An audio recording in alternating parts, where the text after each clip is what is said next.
Hi students, today our topic is leukemia. Okay, we already know that leukemia means it is a type of cancer. So, what is the definition means? It is the most common form of hematological malignancy, means it is related to the blood disorders. It is characterized by excessive production of abnormal WBC. So, this is about the definition of the leukemia, means excessive production, means increased production of number of WBC which are in abnormal condition. This is about the introduction. If you go for classification, it is of 4 types. There are acute. First, it is of 2 types, acute and chronic. In acute and chronic, it is further divided into acute myeloblastic leukemia and acute lymphoblastic leukemia. In case of chronic, it is of chronic myeloblastic leukemia and chronic lymphoblastic leukemia. These are the 4 types of classifications involved in the leukemia. Okay, this entire classification is based on the duration and site of involvement of the leukemia.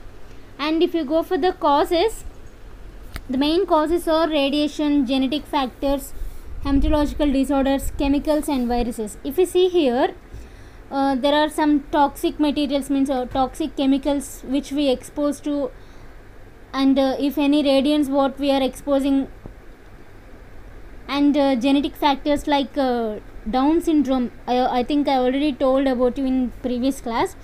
Down syndrome means it is about the 21st chromosome, which we call that as a trisomy. This is more susceptible to the leukemia. So these are the causes of leukemia. If you go for the pathophysiology, here we are seeing that the pluripotent stem cells are broadly, this is pluripotent stem cells. On differentiation, it is broadly classified into 2 types, that is non-lymphoid cells and lymphoid cells. In non-lymphoid cells, there are 4 types of cells, that is nothing but myeloblast, monoblast, erythroblast and megakaryoblast. All these are referring blast, means blast, which means the immaturity. It clearly says that all the cells are not matured. If we see here, in myeloblast, it is further divided into the promyelocyte, which is the first, means nothing but the proform of the myelocyte. This is the proform of this myelocyte. After the production of the myelocyte, eventually the granulocytes are produced from this myelocyte, which contains eosinophils, basophils and neutrophils. These are the these eosinophils and basophils and neutrophils are produced from the granulocytes. So acute myeloblastic leukemia and chronic myeloblastic leukemia, means which refers to the myeloblastic, this occurs at this level of myeloblast. So, and if we see further, monoblasts are produced from the produces monocytes and erythroblast produces erythrocytes, and from megakaryoblast the platelets are produced. And if you go for this lymphoid cells, the lymphoblasts are produced from these cells, and which on further differentiation, these lymphoblasts produces the lymphocytes which contains B cells and T cells. So here on further these 2 types is, that is acute lymphocytic leukemia and chronic lymphocytic leukemia. These occurs at this level of lymphoblast, means the malignancy occurs at this level of lymphoblast in case of chronic and acute lymphocytic leukemia. Okay, if you see here, and if you see the pathophysiology of the acute leukemia and chronic leukemia, in case of the first one, that is acute leukemia, here the bone marrow is replaced by malignant clone at the blast level, that is we know that the immature level, which is differentiated by the stem cells. What is the immature level of the acute leukemia? Means monoblast. And here we can see the greater than 20% of the cellular components are replaced by this blast, and that are immature cells. And here, and they are increased in number. And if you see here, the appearance of the blast is in peripheral circulation as a result of progression of the disease. And further on differentiation, the lymphoblast and myeloblast infiltration is observed. So where it is observed means, here in case of acute lymphoblastic leukemia, the infiltration is occurred in the lymph nodes, liver and spleen. And in case of acute myeloblastic leukemia, infiltration occurs in the skin, gums, liver and spleen. This is about the pathophysiology of acute leukemia, means what happens in the acute leukemia. If we see the pathophysiology of chronic leukemia, here the generalized pathophysiology is the bone marrow is replaced by the same malignant clone. In further differentiation of the chronic lymphocytic leukemia and chronic myelocytic leukemia, in chronic lymphocytic leukemia, we are observing the clonal expansion. The clonal expansion of mature lymphocytes, where in case of here the clonal expansion is occurred in the case of mature lymphocytes. In case of chronic myeloblastic leukemia, there is an accumulation of the matured myelocytes in bone marrow, liver and spleen. And if you see here, in case of chronic lymphocytic leukemia, lymphocytosis is occurred and the accumulation of the lymphoid cells occurs in lymph nodes, liver and spleen. And here in case of chronic myelocytic leukemia, we are observing that a chromosome, means a genetic involvement is there, that is a chromosome named Philadelphia, which is translocated in 90% of the patients with chronic myelocytic leukemia. This is about the pathophysiology of chronic leukemia. Okay, I'll repeat once again. In acute leukemia, the bone marrow is replaced by the malignant clone, where which is at the blast level. There the immature cells are differentiated by the stem cells, and greater than 20% of cellular components are replaced by these blast cells. And there is an appearance of the blast in the peripheral circulation as a result of the progression of disease. Further, there occurs an infiltration in acute lymphocytic leukemia, that is infiltration occurs in lymph nodes, liver and spleen. In case of myelocytic, infiltration occurs in skin, gums, liver and spleen. If you come to the chronic leukemia, here the bone marrow is replaced by the malignant clone, and we can observe the differentiation between the chronic lymphocytic leukemia and chronic myelocytic leukemia, where where we can see the clonal expansion, and in case of and clonal expansion and lymphocytosis and accumulation is occurred in lymph nodes, liver, and accumulation of the lymphocytes occurs in liver and spleen. In case of chronic myelocytic leukemia, accumulation occurs in bone marrow, liver and spleen, and there is a genetic involvement, that is chromosomal translocation. That chromosomal named as a Philadelphia. This is about the pathophysiology of acute and chronic leukemia. If you see the clinical manifestations of these both acute leukemia and chronic leukemia, in acute leukemia, we can see the due to improper cell differentiation in circulating system, the bone marrow failure is occurred, and there is a symptoms of infection, anemia and bleeding. And here if you see the severe bleeding in case of APL means nothing but acute promyeloblastic leukemia. Means promyeloblast means that is nothing but the pro form of the myeloblast. In this case, in this acute promyelocyte leukemia, when the malignancy occurs at the stage of promyelocyte, we can observe the severe bleeding, and here the other tissues involved is more often observed in the lymphoblastic leukemia rather than myeloblastic leukemia. Means in case of lymphoblastic leukemia, all the other tissues are involved when compared to the myeloblastic leukemia. If you see for the chronic leukemia, here the clinical manifestations are different from the myeloblastic and lymphoblastic leukemia. Here in case of chronic myeloblastic leukemia, we can observe malaise, weight loss, night sweats, etc. And here the splenomegaly leads to the abdominal distension. Here this is triphase is nothing but if symptoms, it occurs in 3 phases as the progression of the disease. These 3 phases we call that as a triphase. What are the 3 phases means? Initial chronic phase, accelerated phase and blast crisis. In initial chronic phase the symptoms occurs, and in case of the accelerated phase these symptoms will progress, and the third one is blast crisis. In case of chronic lymphocytic leukemia, we can see the night sweats, weight loss, generalized lymphadenopathy, splenomegaly and hepatomegaly. And furthermore, the patient becomes immunocompromised and leads to the autoimmune disorders. And patient with this profile, they are highly susceptible to the high-grade non-Hodgkin's disease. This is about the which we call this disease as a non-Hodgkin lymphoma. This is about the clinical manifestations of both acute leukemia and chronic leukemia. If we go for investigations, here we can based on investigation we can diagnose the type of the leukemia. If we see here acute myeloblastic leukemia and acute lymphocytic leukemia, chronic myelocytic leukemia and chronic lymphocytic leukemia.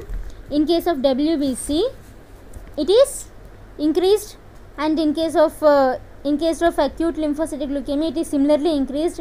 In case of chronic myelocytic, it is most highly increased, and in case of chronic lymphocytic leukemia, it is moderately increased.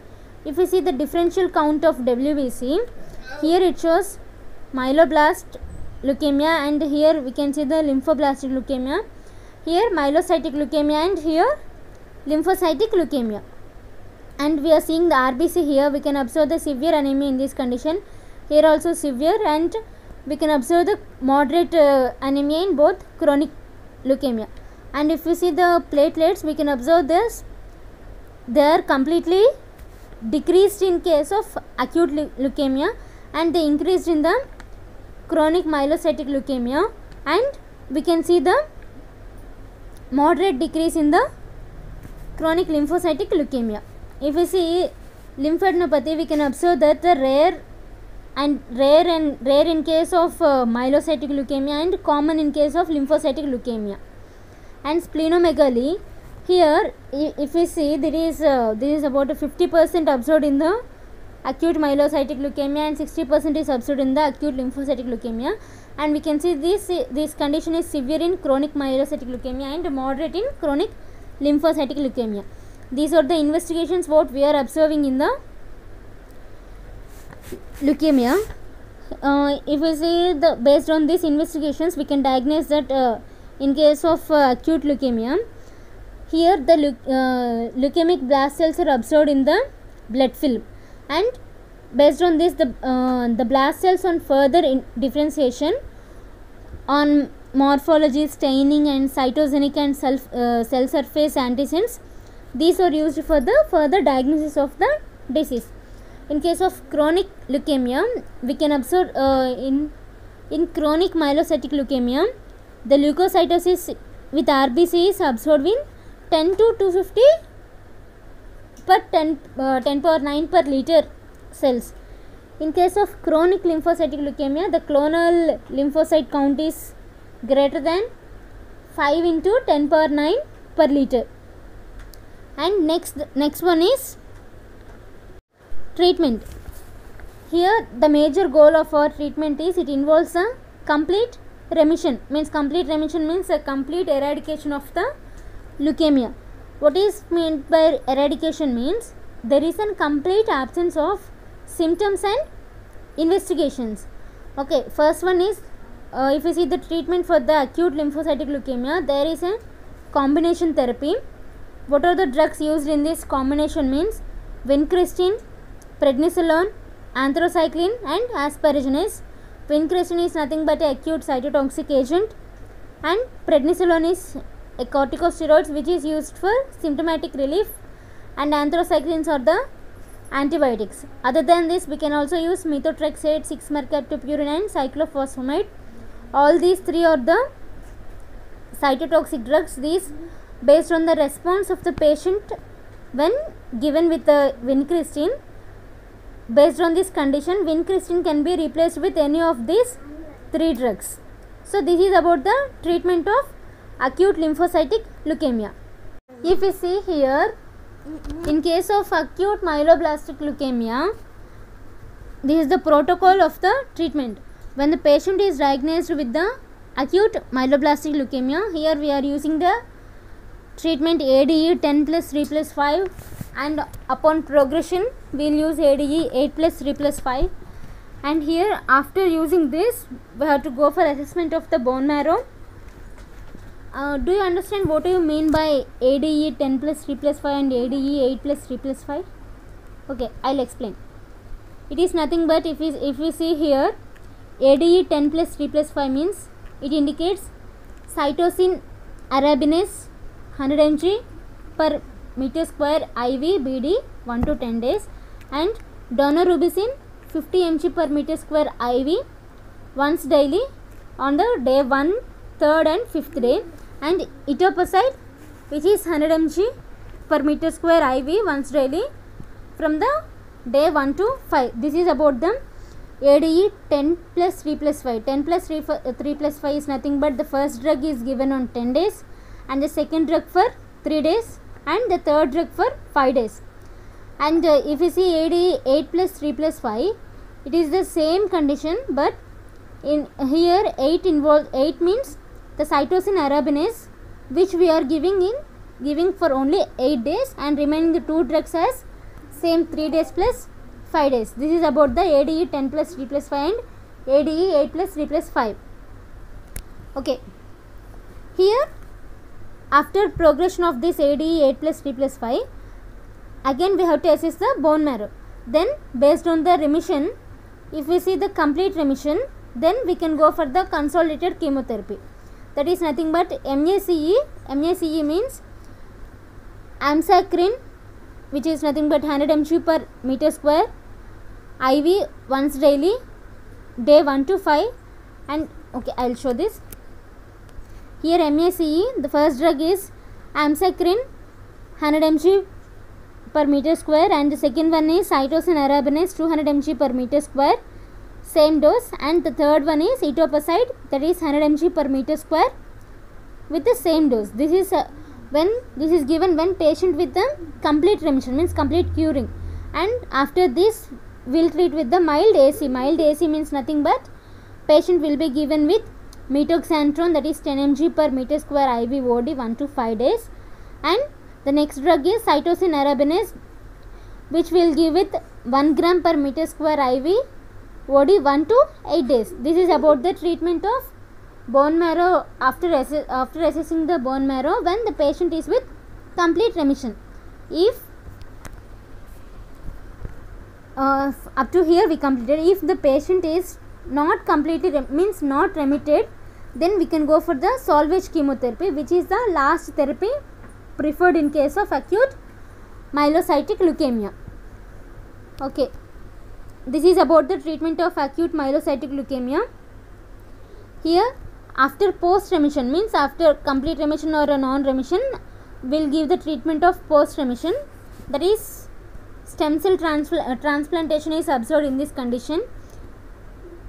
And here the drugs which are used is there as a relapse therapy, that is fludarabine and cytosine arabinase and GCSF, that is nothing but growth factor colony stimulating factor. This is a type of growth factor, and anti-CD33 plus rituximab. These two are used as a complex therapy. This is about the treatment of acute myelocytic leukemia.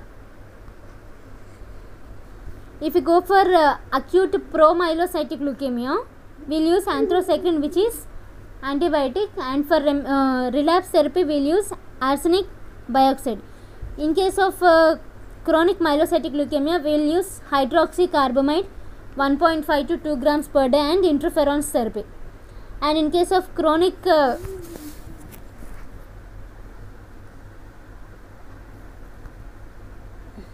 And the treatment for chronic lymphocytic leukemia will use corticosteroids, chlorambucil, fludarabine and CHOP. This is the regimen which CHOP means there are drugs which contain as a regimen treatment, which include cyclophosphamide, vincristine, doxorubicin and prednisolone. This is the regimen therapy of CHOP. And Compath 1H, that is nothing but a antibody mediated therapy. And after here there is a last therapy which is nothing but bone marrow transplantation. There are two types of transplantation, allogenic and autogenic. In case of allogenic, here we are using a donor, means a donor is used for extraction and insertion of the bone marrow. And in case of autologous, the patient's own bone marrow is used for the extraction and insertion of the transplantation. This is about the treatment of acute and chronic leukemia.